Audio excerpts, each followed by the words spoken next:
Hai guys, Jumpa lagi dengan kita berdua, istri saya Foni dan suami saya Ricky di channel Ica Ica TV. Nah, kali ini kita karena belum mulai touring lagi ya, jadi ya kita pikir kita mau mulai beberapa seri video yang intinya kita mau berbagi tips and trick tentang bagaimana kita untuk persiapan touring seperti apa dan saat touring seperti apa. Nah, kita akan membuat beberapa video dan kali ini kita mau membahas tentang perhitungan estimasi biaya touring. Iya, jadi bagaimana kita menghitung kira-kira nanti saya touring dari sini ke sini biayanya berapa ya? Nah, kita akan beberkan di sini. Yes. Oke, langsung aja. Yap. Kita nggak buang waktu lagi, so mari kita mulai.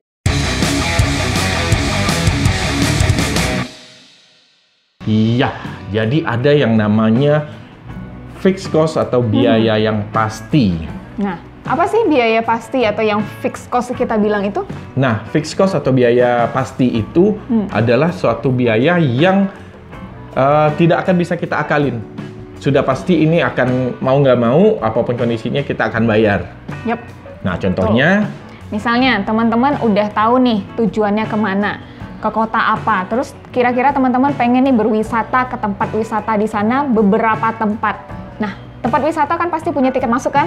Nah, itu tuh harus dihitung tuh. Tiket masuk yang ke tempat A berapa, B berapa, C berapa. Ya, itu udah pasti ya, nggak akan bisa kita akalin, udah pasti angkanya segitu gitu. Yes, betul. Nah, lalu ada biaya kapal kalau teman-teman melakukan touring antar pulau. Nah, itu pun juga teman-teman sebenarnya bisa cek ya di website ASDP ataupun di website kapal yang misalnya mau nyebrang kemana, kapalnya apa, kan kita bisa cek itu karena biaya kapal sudah pasti ya. Paling hanya akan berbeda kalau CC motornya berbeda. CC motor aja yang berbeda. Nah, itu kita udah bisa pastiin ini nggak akan bisa kita akalin lagi kecuali punya teman orang dalam yang bisa ngasih gratis itu beda cerita. Iya, beda cerita. Nah, tapi kalau dalam keadaan normal ya kita memang sudah pasti harus bayar biayanya segitu. Paling ya itu tadi beda CC motor dan satu lagi yang teman-teman harus perhatikan karena berdasarkan pengalaman kita bahwa misalnya ASDP nih, ferry, Roro gitu, per pulau beda pelabuhan, itu beda sistem tiketingnya. Nah, misalnya kayak Bakauheni Merak, lalu Ketapang Gilimanuk, lalu Padang Bay Lembar, itu kan kita cukup beli satu tiket aja. Satu harga, lalu itu sudah termasuk motor, pengendara, dan si pembonceng. Nah, ada beberapa pelabuhan yang memberlakukan ketika kita beli tiket motor itu hanya si pengendara saja, si pembonceng dianggap sebagai penumpang lagi. Jadi biayanya ada biaya penumpang terpisah. Lalu ada juga kayak terakhir kita nyebrang ke Pulau Weh ya, ke Sabang, itu motor bayar sendiri, pengendara dan si pembonceng itu dianggap penumpang jadi bayar. Jadi ada 3 tiket yang akan kita dapat. Nah, teman-teman harus cari tahu dulu mau touring kemana, nyebrangnya seperti apa. Lalu cari info, ini nanti nyebrangnya kayak gimana nih. Tapi kalau misalnya teman-teman nggak bisa dapat info pasti, nah hanya berdasarkan di ASDP saja, di website ASDP, nah itu kan hanya ditulis penumpang dengan kendaraan, harganya sekian. Ya, jadi ya teman-teman hitung aja dari motor, tambahin. Misalnya cuma sendiri ya tambahin lagi 1 penumpang, kalau pakai boncengan ya tambahin 2 penumpang. Itu hanya untuk jaga-jaga supaya kalau misalnya ternyata itu yang terjadi ya kita dananya, budgetnya udah siap. Tapi kalau misalnya ternyata tidak ya kita berarti punya budget lebih, nggak ada masalah. Yap, betul seperti sekali. itu. Lalu kayaknya itu ya yang biaya fix ya, yang pasti ya. Biaya pasti. Oke.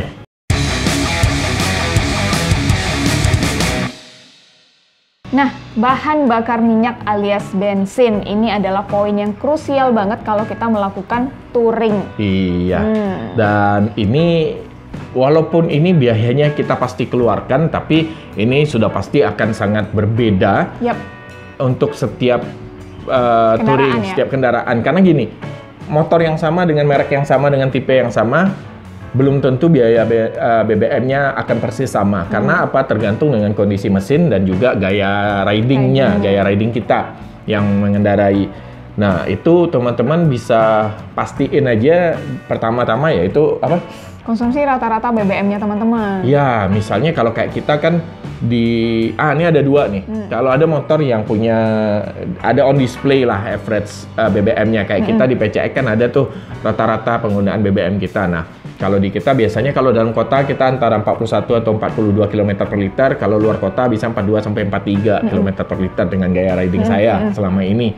Nah, biasanya kita ngitungnya itu kita bulatin ke bawah 40 km per liter, lalu kita kaliin berapa total jarak yang kira-kira akan kita tempuh. Nah, total jaraknya biasanya kita bulatin ke atas. Rata-rata konsumsinya kita buletin ke bawah. Kenapa? Biar nanti kalau misalnya kita ada tambahan muter-muter dalam kota atau segala macamnya, ya itu bisa tercover dengan perkiraan estimasi itu. Nah, gimana kalau misalnya teman-teman yang tidak ada tampilan display BBM-nya di kendaraannya? Gimana dong cara ngitung ya, itu BBM-nya sih mereka? gampangnya sih gini ya. Pastiin tangkinya full, catat kilometernya berapa saat kita full itu, lalu ya pakai aja jalan. Nah, ketika sudah harus ngisi lagi, ketika sudah merah indikator bensinnya, nah itu sudah berapa kilo. Nah, itu aja dijadikan acuan, jangan lupa dibuletin ke bawah. Nah, itu aja untuk ini. Tapi ya balik-balik semuanya tergantung pada kondisi jalan, gaya riding kita, dan kondisi mesin kita. Nah, seperti itu. Iya.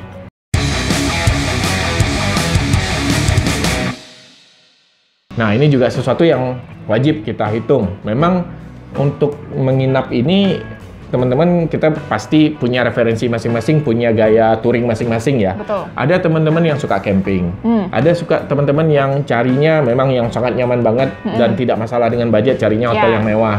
Atau kalau kayak kita ya, walaupun carinya penginapan ya masih mencoba mencari yang seirit mungkin, tapi yang kita mengutamakan nyaman. Atau mungkin kalau teman-teman yang mengandalkan persaudaraan bikers di berbagai kota yang disinggahi, ya bisa numpang di rumah teman-teman bikers lainnya atau di base camp komunitas. Ya itu sudah pasti akan lebih irit ya. Betul. Nah, cuman ya bagi teman-teman yang nginap kira-kira, nah itu perlu kita hitung dulu mau nginapnya di mana. Kan kita udah tahu nih bakal berhenti ini di mana, restnya di mana, hotelnya seperti apa ya. Kita bisa gunakan Google Map atau aplikasi-aplikasi kayak Traveloka dan lain-lain ya untuk cari mau nginap di mana.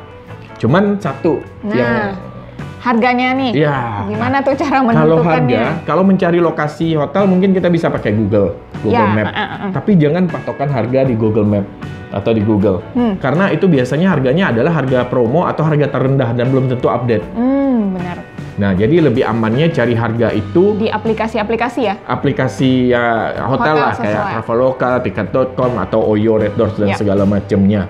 Nah, yang juga harus diperhatikan adalah rate harganya itu ketika kita mau touring itu.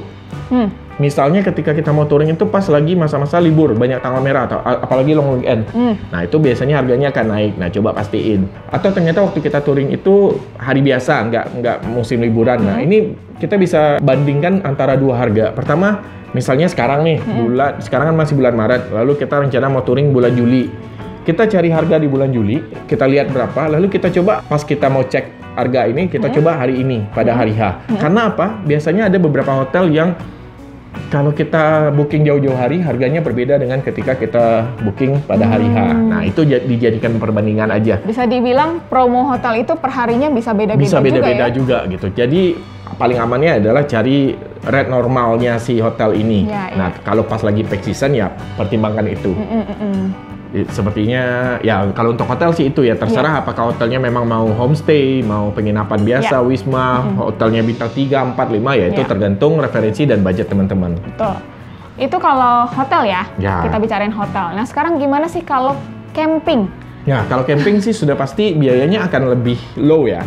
Karena ya banyak lah hematnya. Cuman gini, kalau teman-teman yang mau camping, pastiin dulu kira-kira mau campingnya akan di daerah mana. Nah, kalau misalnya campingnya hanya akan numpang di halaman rumah orang ya mungkin itu nggak masalah. Tapi kalau memang mau campingnya di camping ground, nah camping ground kan biasanya ada biaya. Nah, itu juga harus dihitung dari awal. Apakah kira-kira nanti di sini kena biayanya biasanya mendirikan tenda 50.000 per malam. Nah, itu dihitung dari awal. Itu. Jadi ya terserah balik-balik ke teman-teman mau nginep di hotel, mau camping atau mau numpang di teman-teman bikers lainnya, itu balik ke referensi masing-masing.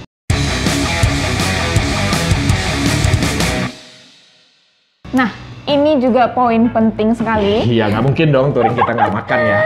Tapi ini beneran ini balik ke pribadi masing-masing lagi aja sih. Ini persis sama dengan penginapan tadi, balik dengan gaya masing-masing. Kalau kita berdua memang biaya makan ini termasuk yang besar ya kalau buat kita ya. Karena kan kita touring selalu sambil liburan.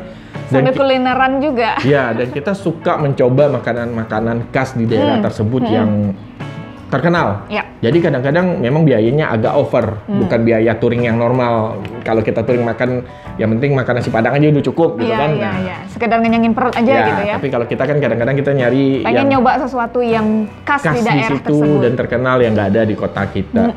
Nah, satu lagi sebenarnya kalau kita ada ininya, karena kan kita orang Padang. Jadi ketika kita touring itu males banget makan nasi Padang.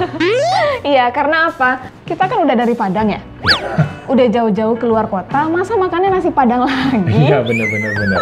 Ya, dan satu lagi ya sebenarnya kadang-kadang kita nggak yakin bahwa nasi Padang di tempat lain itu akan seenak kita di Padang. Jadi ya. Dan satu lagi ya kita lebih prefer mencoba kuliner yang baru. Iya. Ya udahlah, skip itu tentang kita. Nah, balik lagi, silahkan sesuaikan dengan gaya makan teman-teman masing-masing. Ya, walaupun kadang-kadang kalau kita touring, ada kemungkinan besar akan ditraktir oleh bikers di kota yang kita singgahi, tapi ya itu jangan dihitung dulu, jangan nganggap kita pasti akan ditraktir. Anggap itu bonus aja. Ya, syukur-syukur kalau ditraktir. Kalau enggak ya kita harus hitung biayanya dari awal. Termasuk dari makan pagi, makan siang, makan malam. Dan yang jangan lupa, yang sering kita kelupaan ngitungnya adalah kita sering kan singgah-singgah ke warung, beli minuman botolan, kadang beli permen, coklat gitu ya. Itu berapa kali kita singgah aja, kalikan deh. Misalnya kali 5.000 atau kali berapa. Iya, sekali beli minuman 5.000, berapa kali beli, berhenti kan. Itu lumayan banyak juga loh. Itu juga teman-teman harus hitung budgetnya, dimasukkan ke budget makan. Jadi ya kayak gitulah intinya, harus disiapin. Oke.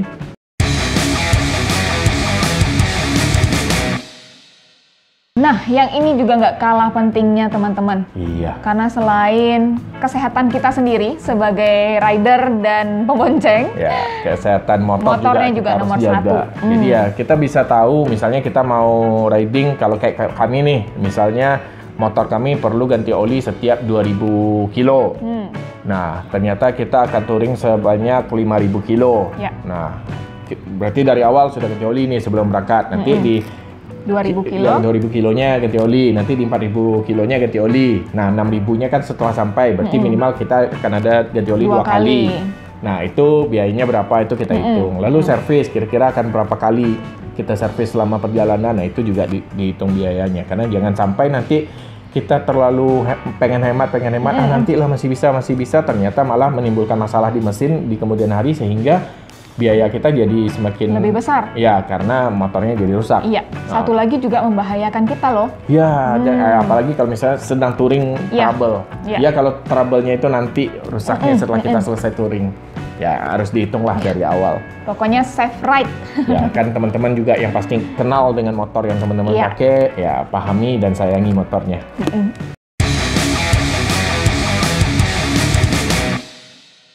Oke, ini juga harus diperhatikan banget ya teman-teman ya.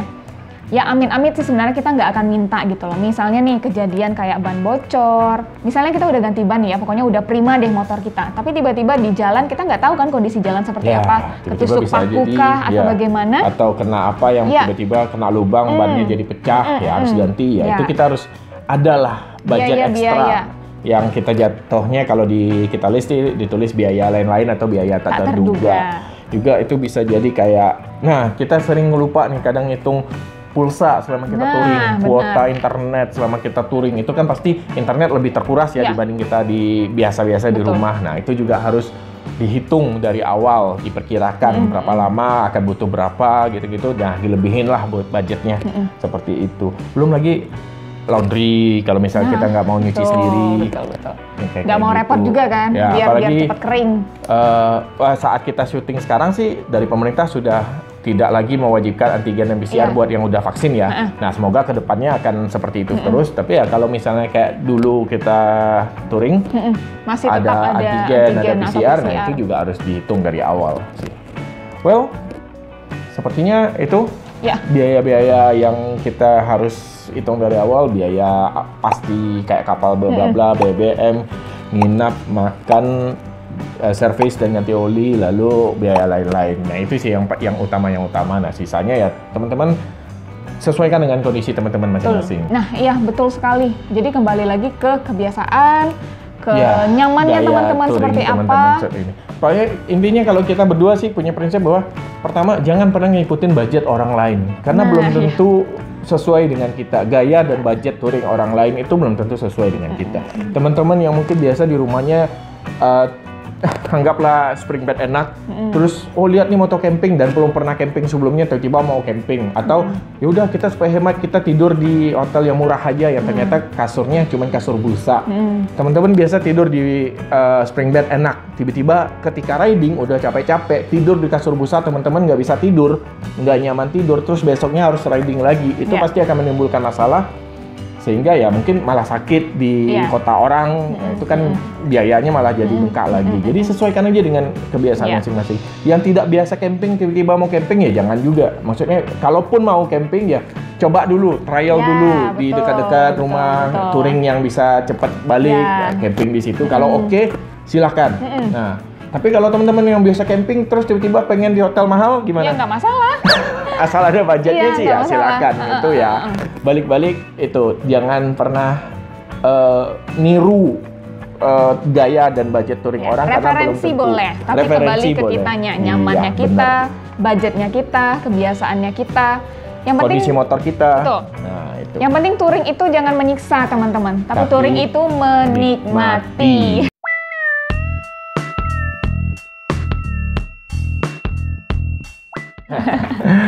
Well, oke, kayaknya itu itu aja yang bisa informasi kita dari sampaikan. kita. Semoga berguna buat teman-teman. Semoga bermanfaat. Iya, dan seperti biasa, bagi teman-teman yang belum subscribe, silakan subscribe. Dan jangan lupa bunyikan loncengnya biar tahu video-video baru dari kami. Dan jangan lupa like, komen, dan share-nya juga. Iya, sampai ketemu di video-video kami berikutnya. Masih di Ica Ica TV. Bye-bye.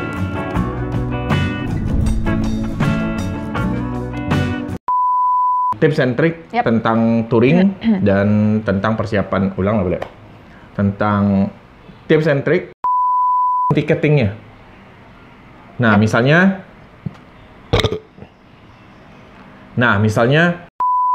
amannya, syukur-syukur ternyata ya syukur itu untuk cari penumpang.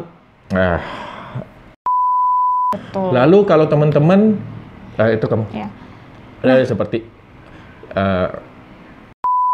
seperti biasa, bagi teman-teman yang belum subscribe, silakan subscribe dan jangan lupa bunyikan loncengnya. Ulang. Seperti biasa, bagi teman-teman yang belum subscribe,